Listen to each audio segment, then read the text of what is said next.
Në qarkun e Elbasanit nuk ka ende asnjë rast të dyshuar me fruth, por kjo nuk do thotë se janë të imunizuar. Edhe në këtë qark, shqetësimi mjekëve epidemiolog, ngritur me alarm që në vitin 2018-2019, ku për 2 vjet patin një shpërthim fruthi, është rënja e përqindjes së vaksinimit.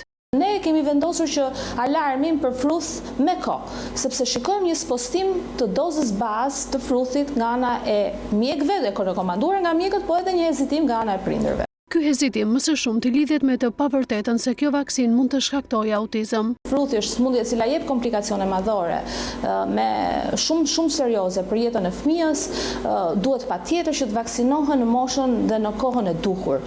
Alat me mjekët duhet të ishin edhe institucionet e kujdesit të fëmijëve dhe ato arsimore, pasi e kanë me detyrim të mos pranojnë asnjë fëmijë të pavaksinuar. Në rastin e fruthit sipas ISHP-s, një person mund ta përhapë infeksionin tek 9 apo 10 persona të pavaksinuar rreth tij.